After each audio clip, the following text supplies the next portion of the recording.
Anxiety ಬಗೆಗೆ workshop ಒಂದನ್ನು doctor Usha Vastari ಅವರು ನಡೆಸಿಕೊಡ್ತಾ ಇದ್ದಾರೆ. ಕನ್ನಡದಲ್ಲಿ ಮೊಟ್ಟ ಮೊದಲ ಬಾರಿಗೆ ನ್ಯೂರೋಸೈನ್ಸ್ ನೆಲೆಯಿಂದ ಆಂಗ್ಸೈಟಿಯನ್ನು ಅರ್ಥ ಮಾಡಿಕೊಳ್ಳುವ, ಯಾಕೆ ನಮಗೆ ಆತಂಕಗಳಾಗುತ್ತೆ, ಯಾಕೆ ಭಯಗಳಾಗುತ್ತೆ ಮತ್ತು ಇದಕ್ಕೆ ಇರುವಂತಹ ಪರಿಹಾರ ಏನು ಎನ್ನುವುದನ್ನು ತುಂಬ ವಿವರವಾಗಿ ಅರ್ಥ ಮಾಡಿಸ್ಕೊಡ್ತಾ ಇದ್ದಾರೆ. ಜನವರಿ 24 ನಿಮ್ಮ ಡೇಟನ್ನು ಬ್ಲಾಕ್ ಮಾಡ್ಕೊಳ್ಳಿ. ಸ್ಥಳ the green path organic restaurant, Mantri mall metro station ಎದುರು, ಮಲ್ಲೇಶ್ವರಂ, ಬೆಂಗಳೂರು. ಕೇವಲ 1,000 ರೂಪಾಯಿಗಳು. ಹೆಚ್ಚಿನ ಮಾಹಿತಿಗಾಗಿ ಸಂಪರ್ಕಿಸಿ.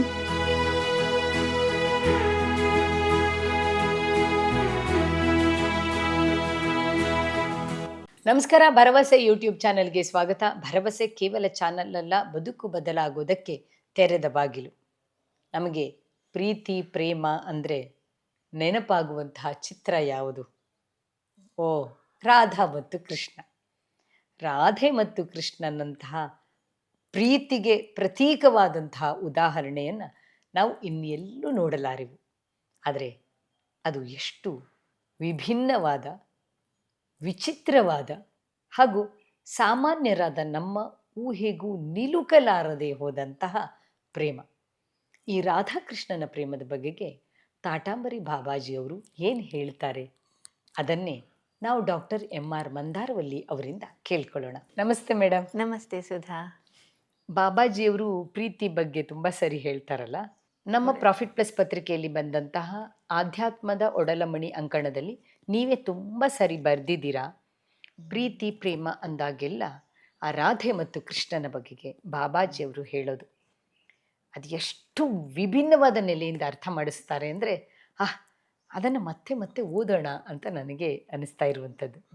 ಈಗ ಅದನ್ನು ನಿಮ್ಮ ಬಾಯಲ್ಲಿ ನಾನು ಕೇಳಕ್ಕೆ ಇಷ್ಟಪಡ್ತಾ ಇದ್ದೀನಿ. ಪ್ರೀತಿ ಬಗ್ಗೆ ನನ್ನನ್ನು ಕೇಳ್ತಾ ಇದ್ದೀರಾ ನೀವು? ಯಾಕಂದರೆ ನೀವೇ ಒಬ್ಬ ಕವಿ ಇದ್ರಿ. ಪ್ರೀತಿ ಬಗ್ಗೆ ನೀವು ಹೆಚ್ಚೆಚ್ಚು ದುಡಿಯೋದಕ್ಕೆ ಸಾಧ್ಯವಿರೋದು ನಿಮಗೆ. ಹೌದು, ಇವತ್ತು ಲೋಕ ಪ್ರೀತಿಯ ಹಿಂದೆ ಓಡ್ತಾ ಇದೆ, ಅಥವಾ ಪ್ರೀತಿಯ ದಾಹಕ್ಕಾಗಿ ಓಡ್ತಾ ಇದೆ. ಅದಕ್ಕೆ ಪ್ರೀತಿಯ ಒಂದು ದಾಹಕ್ಕೆ ಅದಕ್ಕೆ ಉತ್ತರ ಸಿಗ್ತಾ ಇಲ್ಲ. ಇದು ಇವತ್ತಿನ ಲೋಕದ ಓಟ. ಇವತ್ತು ಎಲ್ರಿಗೂ ಪ್ರೀತಿ ಬೇಕು.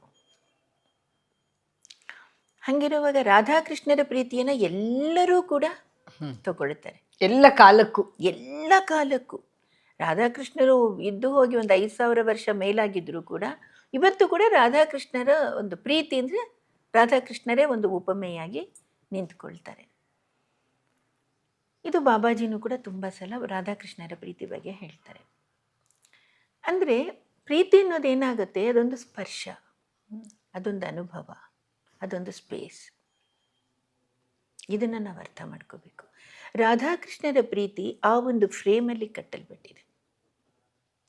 ಆ ಸ್ಪರ್ಶ, ಅನುಭವ ಮತ್ತು ಸ್ಪೇಸು. ಆ ಸ್ಪರ್ಶ ಅನ್ನೋದೇನು, ನಾವಿವತ್ತು ಫಿಸಿಕಲ್ ಆಗಿರೋಂಥ ಸ್ಪರ್ಶ ಅನ್ಕೋತೀವಿ. ತಾಯಿ ಮಗುನ ಹಿಂಗೆ ಅಪ್ಕೊಂಡ್ರೆ ನಮಗೆ ಸಿಗೋ ಸಂತೋಷ ಅದೆಲ್ಲೋ ಆಟ ಆಡ್ತಾ ಇದ್ರೆ ನಮಗೆ ಅಷ್ಟು ಅನಿಸೋದಿಲ್ಲ. ಆದರೆ ರಾಧಾಕೃಷ್ಣರಿಗೆ ಹಾಗಲ್ವೇ ಇಲ್ಲ. ಒಂದು ಸುಮ್ಮನೆ ಒಂದು ನೋಟವೇ ಸಾಕು ಸ್ಪರ್ಶ. ಗಾಳಿಯಲ್ಲಿ ಅದೊಂದು ಬರೋ ಒಂದು ಸುಗಂಧದಲ್ಲಿ ರಾಧೆಗೆ ಕೃಷ್ಣನ ಇರುವ ಗೊತ್ತಾಗ್ತಿರುತ್ತೆ, ಕೃಷ್ಣನಿಗೆ ರಾಧೆಯೇ ಇರುವ ಗೊತ್ತಾಗ್ತಿರುತ್ತೆ.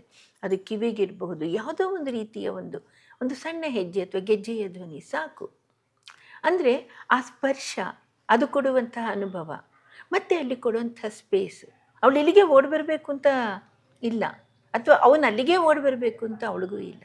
ಹಾಗೆ ಅದೊಂದು ಆ ಒಂದು ಸ್ಪೇಸ್ನ ಅದು ನಿರ್ಮಾಣ ಮಾಡಿಕೊಟ್ಟಿದೆ ಅದು. ಹಾಗಾಗಿ ಇದನ್ನು ನನಗೆ ಬಾಬಾಜಿಯ ಒಂದು ಎಕ್ಸ್ಪ್ಲನೇಷನಲ್ಲಿ ನಾನು ರಾಧಾಕೃಷ್ಣರ ಪ್ರೀತಿಯನ್ನು ಅರ್ಥ ಮಾಡ್ಕೊಂಡಿರೋದು ನಾನು ಈ ರೂಪದಲ್ಲಿ ಅರ್ಥ ಮಾಡ್ಕೊಂಡಿದ್ದೀನಿ. ಗೋಪಿಕೆಯರು ಕೃಷ್ಣನನ್ನು ಕೇಳ್ತಾರೆ, ನೀನು ಏನು ನಮ್ಮಲ್ಲಿ ನೋಡಿ ನೀನು ಇಲ್ಲಿಗೆ ಬಂದೆ ಅಂತ.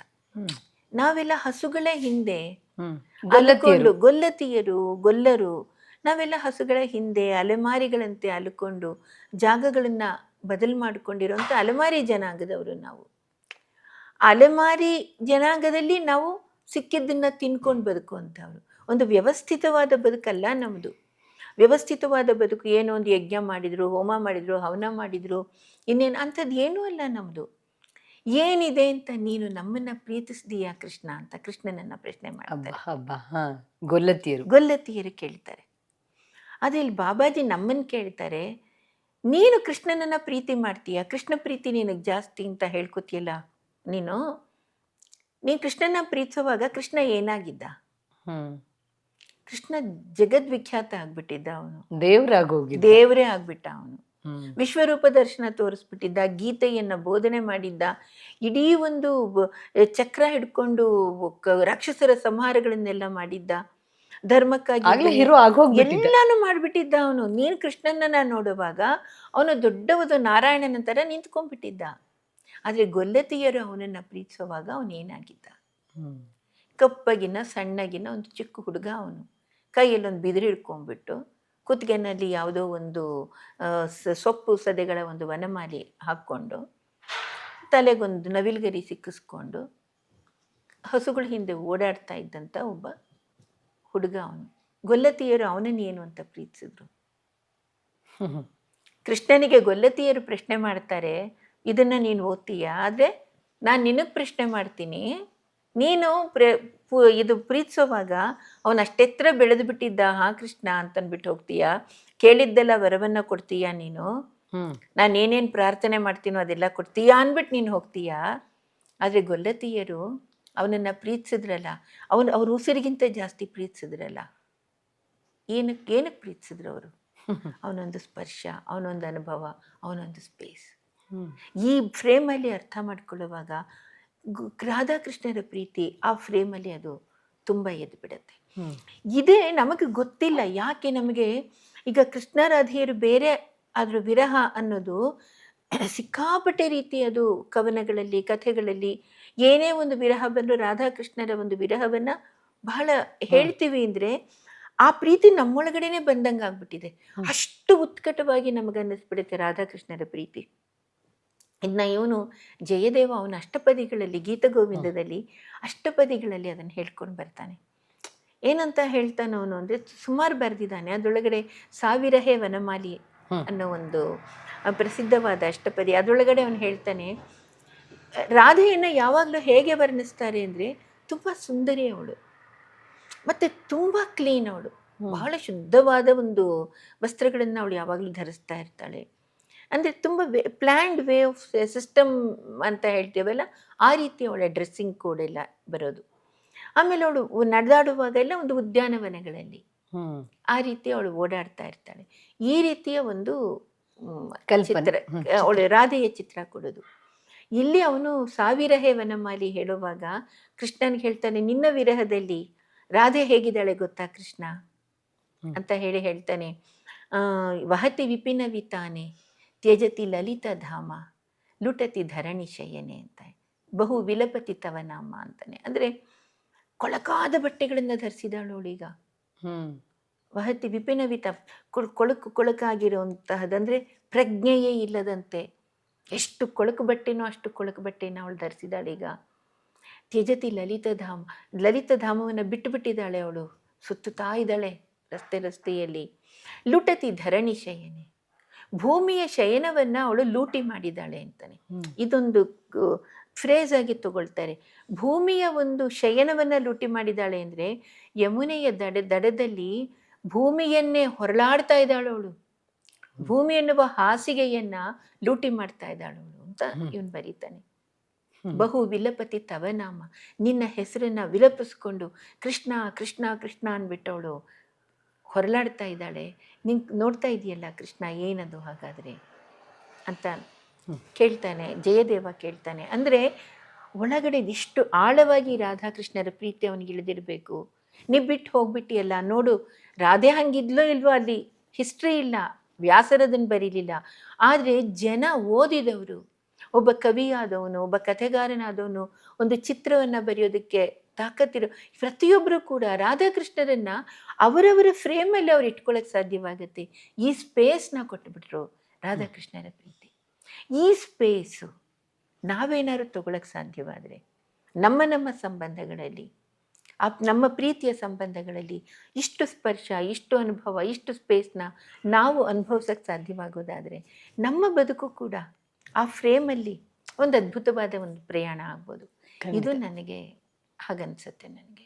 ಹೌದು. ಅಂದ್ರೆ ಇಲ್ಲಿ ಯಾವ ನಿರೀಕ್ಷೆಯೂ ಇಲ್ಲದೆ ಹೋದಂತಹ ಒಂದು ಪ್ರೇಮ, ಒಳಗೆ ಇರುವುದನ್ನ ಹೊರಗೆ ಕೊಟ್ಟಂತದ್ದು. ಹೌದು ಹೌದು, ರಾಧೆಗೆ ಕೃಷ್ಣನಿಂದ ಯಾವ ನಿರೀಕ್ಷೆ ಇಲ್ಲ, ಕೃಷ್ಣನಿಗೂ ರಾಧೆಯಿಂದ ನಿರೀಕ್ಷೆ ಇಲ್ಲ. ಅದು ಎಷ್ಟು ಚೆನ್ನಾಗಿ ಹೇಳ್ತಾಳೆ ಅಂದರೆ, ಕೃಷ್ಣ ಮಥುರೆಗೆ ಹೋಗ್ತಾನಲ್ವ ಅವನು, ಅವಾಗ ರಾಧೆಯನ್ನು ಕರ್ಕೊಂಡು ಹೋಗಬೇಕು ಅಂತ ಅವನು. ಆಗ ರಾಧೆ ಹೇಳ್ತಾಳೆ, ಇಲ್ಲ, ನನಗೆ ರಾಜ ಕೃಷ್ಣ ನೋಡೋಕ್ಕಿಷ್ಟ ಇಲ್ಲ, ಗೊಲ್ಲ ಕೃಷ್ಣನೇ ನನಗೆ ಸಾಕು ಅಂತಾಳೆ. ಅಂದರೆ ಅವಳು ಫುಲ್ ಸ್ಯಾಟಿಸ್ಫ್ಯಾಕ್ಷನ್ ನೋಡಿಗೆ. ನೀನೊಬ್ಬ ಗೊಲ್ಲ, ನೀನೊಬ್ಬ ಹಸುಕಾಯೋನು, ನನಗೆ ಸಾಕು, ನಾನು ಹಾಲು ಮಾರ್ಕೊಂಡು ನಾನು ಜೀವನ ಮಾಡ್ತೀನಿ, ನನಗೆ ಈ ಫ್ರೇಮ್ ಸಾಕು, ಕೃಷ್ಣನ ಈ ಫ್ರೇಮ್ ಸಾಕು. ಅವನೇನೋ ಒಂದು ಜಗತ್ತಿನಲ್ಲಿ ಬೆಳಿಬೇಕು ಅಂತ ನನಗಿಲ್ಲ, ಅವನಿಗೂ ಕೂಡ ರಾಧೆ ಮಹಾರಾಣಿ ಆಗಿರಬೇಕು ಅಂತೇನಿಲ್ಲ. ಅವಳು ಗೊಲ್ಲೆ ಕೃಷ್ಣ ನನಗೆ, ಗೊಲ್ಲತಿ ರಾಧೆ ನನಗೆ ಸಾಕು.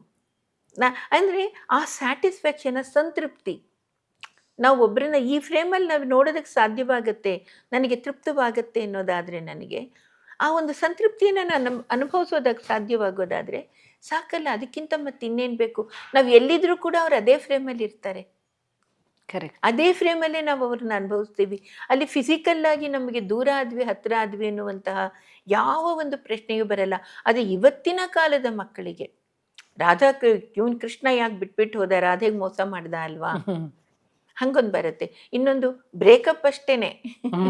ಇವತ್ತಿನ ಹುಡುಗರು ಮಾತಾಡುವಾಗ ಅವರಿಬ್ಬರ ನಡುವೆ ಬ್ರೇಕಪ್ ಆಯ್ತು ಅನ್ಕೋಬೇಕಷ್ಟೇನೆ. ಹೌದು. ಅವನ್ ಕೆರಿಯರ್ ಹುಡ್ಕೊಂಡು ಹೋದ, ಇವಳು ಬರೋದಿಲ್ಲ ಅಂದ್ಲು. ಈ ತರಹ ಒಂದು ಅಂದ್ರೆ ಚೇಂಜ್ ಆಗ್ಬಿಡತ್ತೆ ಇವತ್ತಿನ ಪರ್ಸೆಪ್ಷನ್ ಚೇಂಜ್ ಆಗುತ್ತೆ. ಯಾಕೆಂದ್ರೆ ಲವ್ ಅಂತಂದ್ರೆ ಏನು ಅಂತಂದ್ರೆ, ಆ ಲವ್ ಅನ್ನೋದೇನೆ ವಿತ್ ಗ್ರ್ಯಾಟಿಟ್ಯೂಡ್ ಮತ್ತೆ ವಿತ್ ಇನ್ನೊಂದು ಹೇಳ್ತಾರೆ ರೆಸ್ಪೆಕ್ಟ್. ರೆಸ್ಪೆಕ್ಟ್ ಅಂಡ್ ಗ್ರ್ಯಾಟಿಟ್ಯೂಡ್ ಇಲ್ಲ ಅಂದರೆ ಯುವರ್ ಲವ್ ಈಸ್ ಇನ್ಕಂಪ್ಲೀಟ್ ಅಂತಾರೆ. ರೆಸ್ಪೆಕ್ಟ್ ಆ್ಯಂಡ್ ಗ್ರ್ಯಾಟಿಟ್ಯೂಡ್ ನಮಗೆ ರಾಧಾಕೃಷ್ಣರ ಪ್ರೀತಿಯಲ್ಲಿ ಕಾಣುತ್ತೆ. ಅದಿಲ್ಲ ಅಂದರೆ ಇನ್ಕಂಪ್ಲೀಟ್ ಅದು.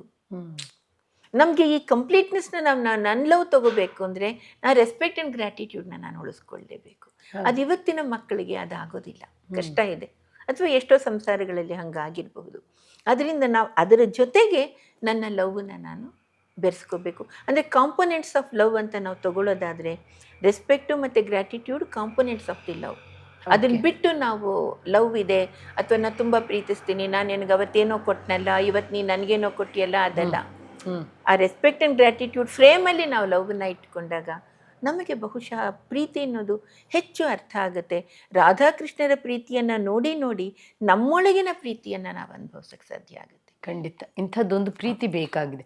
ಇನ್ನೂ ಒಂದು ಕಡೆಗೆ ಬರುತ್ತಲ್ಲ, ಅವ್ರು ಯಾರು ಅವರ ಕೆಲಸವನ್ನು ತ್ಯಜಿಸಲಿಲ್ಲ. ಕೃಷ್ಣ ಹೋದ ಅಂತ. ಹೌದು ಹೌದು, ಅವರು ಯಾವ ಕೆಲಸವನ್ನು ಬಿಡೋದಿಲ್ಲ. ಗೋಪಿಕೆಯರು ಅವರು ಹೇಳ್ತಾರೆ, ಆ್ಯಕ್ಚುಲಿ ಉದ್ದವ ಹೋಗ್ತಾನೆ ಅವರನ್ನು ಮೀಟ್ ಮಾಡೋಕ್ಕೆ ಅಂತ ಅಂದ್ಬಿಟ್ಟು.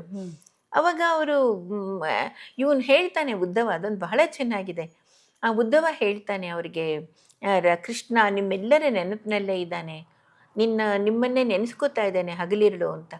ಗೋಪಿಕೆಯರು ಕೇಳ್ತಾನೆ, ಯಾಕೆ ಕೃಷ್ಣನ ಬೇರೆ ಕೆಲಸ ಇಲ್ವಾ? ಅದೇ, ನಾವೆಲ್ಲ ನಮ್ಮ ಕೆಲಸ ಮಾಡ್ತಾ ಇದ್ದೀವಿ, ಹಾಲು ಕರೀತಾ ಇದ್ದೀವಿ, ಮೊಸರು ಕಡಿತಾ ಇದ್ದೀವಿ, ಬೆಣ್ಣೆ ತೆಗಿತಾ ಇದ್ದೀವಿ, ಮಾರ್ತಾ ಇದ್ದೀವಿ, ನಮ್ಮ ಕಾಯಕದಲ್ಲಿ ನಾವಿದ್ದೀವಿ ಕೃಷ್ಣನನ್ನೇ ನೆನೆಸ್ಕೊಂಡು. ಕೃಷ್ಣನ ಹೆಸರಿನಲ್ಲಿ ನಾವೆಲ್ಲವನ್ನ ಮಾಡ್ತಿದ್ದೀವಿ. ಅವನ ಯಾತಕ್ಕಲ್ಲಿ ಮಾಡೋಕ್ಕಾಗಲ್ಲ? ಅವನ ಜಗದ್ದೋದಾರಕ್ಕೆ ಅದಕ್ಕೆ ತಾನೇ ಹೋಗಿರೋದು. ಹೋಗು, ನಿನ್ನ ಕೆಲಸ ನೀನು ಮಾಡು, ನಮ್ಮ ನೆನಪನ್ನ ಹೃದಯದಲ್ಲಿ ಹಿಡ್ಕೊಂಡು ಹೋಗು ಸಾಕು. ಅಂದರೆ ಆ ಒಂದು ನಾನು ಮತ್ತೆ ಹೇಳ್ತೀನಿ, ಸ್ಪೇಸು, ಆ ಎಟರ್ನಿಟಿ ಇದೆಯಲ್ಲ, ಅದು ಬಹಳ ದೊಡ್ಡದು, ಬಹಳ ದೊಡ್ಡದು. ನಮ್ಮೆಲ್ಲರಿಗೂ ಕೂಡ ಮಾರ್ಗದರ್ಶನ ಅಂತ ನಾ ಹೇಳೋದು. ಅದಕ್ಕೋಸ್ಕರನೇ ಬಹುಶಃ ಸಾವಿರಾರು ವರ್ಷಗಳಾದರೂ ಕೂಡ ರಾಧಾಕೃಷ್ಣರು ನಮ್ಮ ಜೊತೆಗೆ ಹಸಿಯಾಗಿದ್ದಾರೆ, ಇನ್ನೂ ನಮ್ಮ ಜೊತೆಗಿದ್ದಾರೇನೋ, ಯಾವಾಗಲೂ ನಮ್ಮ ಜೊತೆಗಿರ್ತಾರೇನೋ. ಏನೋ ಒಂದು ಮಾಡಬೇಕಾದ್ರೆ ಇದನ್ನು ರಾಧೆ ಇದ್ದಿದ್ರೆ ಹೆಂಗೆ ಡೀಲ್ ಮಾಡ್ತಾ ಇದ್ಲು, ಈ ಪ್ರಸಂಗವನ್ನು ಕೃಷ್ಣ ಯಾವ ರೀತಿ ನಿರ್ವಹಿಸ್ತಾ ಇದ್ದ ಅಂತ ಒಂದು ಸಣ್ಣ ಆಲೋಚನೆ ನಮಗೆ ಬಂದರೆ ಬಹುಶಃ ನಮ್ಮ ಕೆಲಸ ಮತ್ತಷ್ಟು ಪರ್ಫೆಕ್ಷನ್ ಕಡೆ ಸಾಗತ್ತೇನೋ ಅಂತ. ಅಂದ್ರೆ ನಮ್ಮ ಮನೋಭಾವನೆಯಲ್ಲಿಯೇ ಬದಲಾವಣೆ ತರುವಂತಹ ಒಂದು ಸಂಗತಿಗಳಿವೆಲ್ಲ.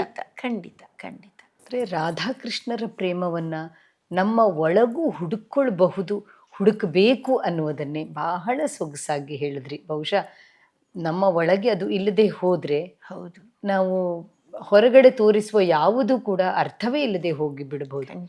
ಇವತ್ತಾಗ್ತಾ ಇರುವಂಥದ್ದು ಅದು. ವ್ಯವಹಾರದ ಮಟ್ಟಕ್ಕೆ ಪ್ರೀತಿ ಪ್ರೇಮಗಳು ಬಂದು ನಿಂತು ಅದನ್ನ ಒಂದು ಕೊಡುಕೊಳ್ಳುವಿಕೆಯಾಗಿ ಮಾಡಿ ಆ ಕೊಡುಕೊಳ್ಳುವಿಕೆ ಸರಿ ಹೋಗದೆ ಹೋದಾಗ ನಾವು ಹೌದು. ಅದನ್ನ ಇನ್ನೊಂದು ನೆಲೆಗೆ ತಗೊಂಡು ಹೌದು. ಹೋಗಿ ನಿಲ್ಲಿಸ್ತಾ ಹೌದು ಇದ್ದೀವಿ. ಹೌದು ಹ್ಮ್. ಬಹುಶಃ ನಿಂತ ನೆಲೆಯಲ್ಲಿಯೇ ಉನ್ನತಿಗೇರಿಸುವಂತಹ ಹೌದು. ಭಾವನೆಗಳು ಇಂತಹ ಹೌದು ಹೌದು ಎಲ್ಲ ವಿಚಾರಗಳು ಕೂಡ ಹೌದು. ಹ್ಮ್. ಅದು ನಮ್ಗೆಲ್ರಿಗೂ ಸಾಧ್ಯವಾಗ್ಲಿ ಅಂತಾನೆ ಆಶಿಸೋಣ. ಖಂಡಿತ ಸುಲಭ ಅಲ್ಲ, ರಾಧಾಕೃಷ್ಣರ ಪ್ರೀತಿ ಅಷ್ಟು ಸುಲಭ ಅಲ್ಲ ಖಂಡಿತ ಹೇಳಿದಷ್ಟು. ಖಂಡಿತ ಸುಲಭ ಅಲ್ಲ. ಅದು ನಾವು ಪ್ರತಿ ಸಲ ಅವ್ರ ಹೆಸರು ತಗೊಳ್ಳುವಾಗ ಯಾವಾಗ್ಲಾರು ಒಂದೊಂದು ಚೂರು ಇಷ್ಟು ಯೋಚನೆಗಳನ್ನ ನಾವು ಬೆಳೆಸ್ಕೊಳ್ತಾ ಹೋಗ್ಬಿಟ್ರೆ ಹೌದು, ಸಾಧ್ಯ, ಆಗುತ್ತೇನೋ ಅಂತ. ಖಂಡಿತ. ಆ ಥರ ಒಂದು- ನಮ್ಮೊಳಗಿನ ರಾಧಾಕೃಷ್ಣರನ್ನು ನಾವು ಹುಡುಕೋಬೇಕಾಗಿದೆ. ಕರೆಕ್ಟ್ ಆಗಿ ಹೇಳಿದ್ರಿ. ಹೌದು, ಪರ್ಫೆಕ್ಟ್ಲಿ ಸೈಡ್. ಹೌದು. ನಮ್ಮೊಳಗಿರುವ ರಾಧಾಕೃಷ್ಣರನ್ನ ನಾವು ಹುಡುಕೊಂಡ್ರೆ ಹೌದು, ಅವ್ರು ಹೊರಗೂ ಕಾಣಿಸ್ತಾರೆ. ಹೌದು ಹೌದು ಆ, ಆತ್ಮೀಯ ವೀಕ್ಷಕರೇ, ಬಹುಶಃ ಭರವಸೆ ಹೀಗೆ ಸಣ್ಣ ಸಣ್ಣ ಸಂಗತಿಗಳ ಮೂಲಕ ಜೀವನದಲ್ಲಿ ಸುಧಾರಣೆ ಕಾಣಬಹುದು ಅನ್ನೋದನ್ನು ನಂಬಿದೆ. ಅಷ್ಟೇ ಅಲ್ಲ, ನಿಮ್ಮಲ್ಲಿ ಬಹಳಷ್ಟು ಜನ ನನಗೆ ಫೋನ್ ಮಾಡಿ ಹೇಳ್ತಾ ಇದ್ದೀರಿ, ನನ್ನ ಜೀವನ ಕೂಡ ಬದಲಾಯಿತು ಮೇಡಮ್ ಭರವಸೆಯಿಂದ ಅಂತ. ಅದು ನನ್ನ ಪಾಲಿಗೆ ಬಹುದೊಡ್ಡ ಸಾರ್ಥಕತೆ. ಇಂತಹ ಸಾರ್ಥಕತೆಯನ್ನು ಮೂಡಿಸ್ತಾ ಇರುವ ನಿಮಗೆಲ್ಲರಿಗೂ ಕೂಡ ಮತ್ತೊಮ್ಮೆ ಕೃತಜ್ಞತೆಗಳು, ಧನ್ಯವಾದಗಳು, ನಮಸ್ಕಾರ.